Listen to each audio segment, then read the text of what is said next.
Whether you're like me and you worked in those halls and you find it to be a sacred building, or you just care about its rich history, I'm going to be honest, seeing those images of them demolishing the East Wing feels like a gut punch right now.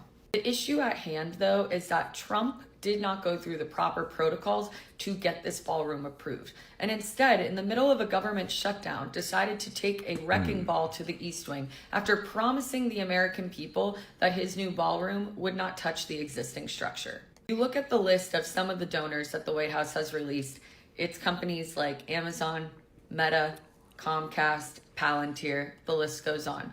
And you can't help but think that this just reeks of bribery and corruption.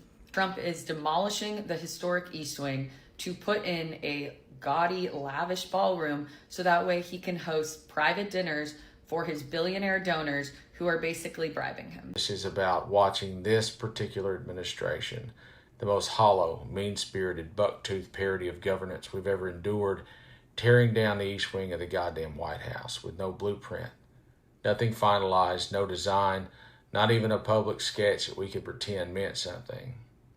So it's not just construction, it's symbolic. And the optics of watching Donald Trump, a man whose entire political existence is just a real estate scam dressed up as nationalism, destroy a historic part of the White House while promising a ballroom he hasn't even drawn up yet.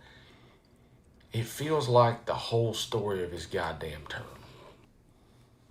We're watching a grown man with the emotional IQ of a pipe wrench demolish the East Wing of the White House.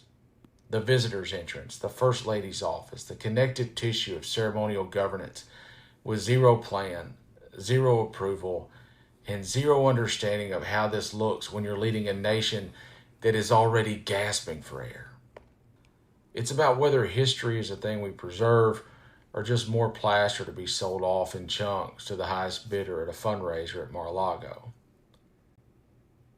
We're mad about the same guy that can't spell founding without autocorrect demoing the East Wing of the People's House and calling it vision.